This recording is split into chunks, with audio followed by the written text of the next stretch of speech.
this film, we will continue our review of notable student-produced films and case studies with a look at the student-produced films of the United Nations Development Programme's Equator Prize. This amazing project saw Columbia graduate students travel to film with Indigenous and community leaders in 20 countries around the world and produce films on nature-based solutions for the issues of climate change and ecosystem degradation.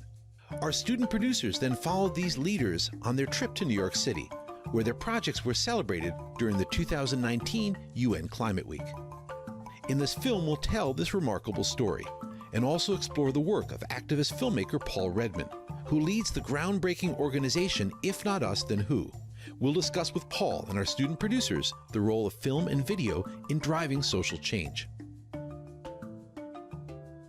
In the spring of 2019, a group of Columbia graduate students were commissioned by the United Nations Development Programme to lead an unprecedented experiment in community filmmaking. They would receive a crash course in visual storytelling and then travel to engage with community groups around the world who'd been chosen to receive awards for their work in combating climate change.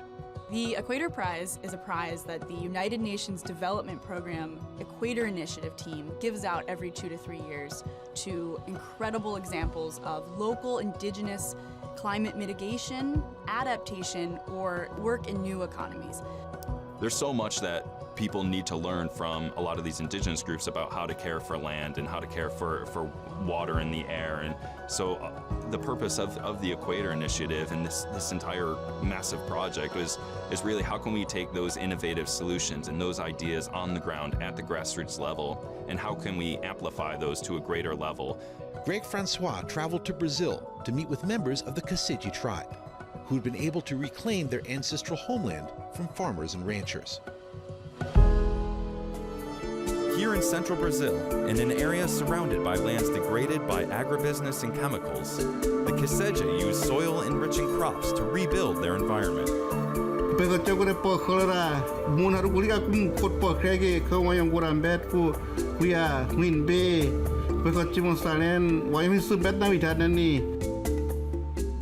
Addie Thompson traveled to Borneo, where she was welcomed by leaders of the Dayak Iban, who'd been resisting loggers and oil companies for more than 50 years. Masalah yang dihadapi Sungai Uti pada saat ini yaitu belum adanya pengakuan dari pemerintah untuk legalitas wilayah adat Sungai Uti. Lawan kami untuk ketan ke menua, kami nak ngorang nebang kayu ligalugiang. Dan orang kulu kiri ligalugiang semua, kami dituk nak. Nebang kayu ni kita untuk derimpu pembangunan derimpu ngadai dijual. I've learned so much through this project about the regenerative capacity of nature and the ways that we can, abundance and positivity around allowing nature to take over and kind of allowing nature to grow further. And nature can actually solve a lot of our climate problems if we let it. Researcher Samantha Chan traveled to the Great Rift Valley of Tanzania to meet with the Hadzabe, a group of traditional hunter-gatherers leading the world's first carbon credit finance preservation scheme. In central Tanzania, Hadzabe hunter-gatherers have partnered with international organizations to create one of the world's largest climate financing operations. Hewa hii inaweza kusaidia kupunguza hali ya hewa ya tabia nchi. Kwa hiyo hii mtunze hii miti ina faida yake. The Hadzabe have many incentives to conserve their forests as hunter-gatherers. This is where they get their food, this is where they get their medicine, everything that they need. Now, with Carbon Tanzania, they have an extra financial mechanism where they get paid for all the trees that aren't cut down. In the fall of 2019, these global Indigenous and community leaders all came to New York City to be part of the United Nations Climate Week. The collective project was documented in the film Local Heroes. Hata sijaona hata mtu. Kitu ninachoona watu wanaishi juu ya nyumba ya mwenzake. Mimi nilikuwa nafikiri dunia unatembea unafika mwisho. Kumbe dunia inazunguka hivi kama mpira, kwa hiyo haina mwisho. Hewa ya Tanzania inaweza kuja Marekani na hewa ya Marekani inaenda Tanzania, kwa sababu kwa hiyo dunia ni kitu kimoja. During the 2019 Equator Prize, a global audience tuned in as these leaders took the stage. This was coinciding with Climate Week of 2019. We had 44 different Indigenous leaders from all over the world coming together. It was an incredible opportunity for these communities to gain an international stage and to start to tell their story in a louder way to a broader audience. Every single person from that stage that's going home is going home to continue their incredible work, and that work's not going to stop.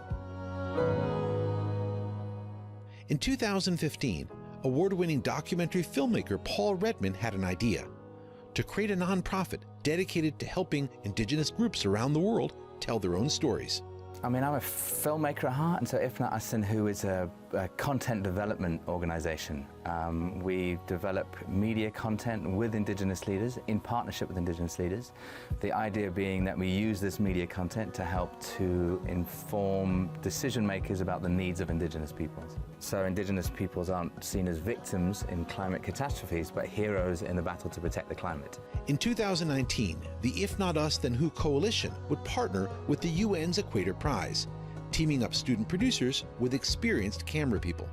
If Not Us Then Who has also supported the work of Indigenous filmmakers, such as Keenan of the Dayak Iban of Borneo.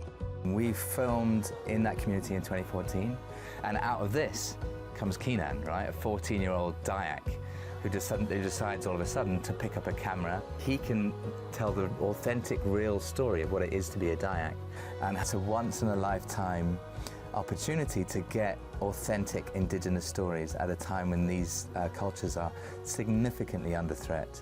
And I think it's really vital that this lived experience is accumulated into educational tools that is easily accessible, globally available, and done in many languages, so Indigenous communities can leapfrog from how do we solve this to solving it in a much shorter space of time without relying on international support, without relying on somebody flying in to help them out. They can do it themselves.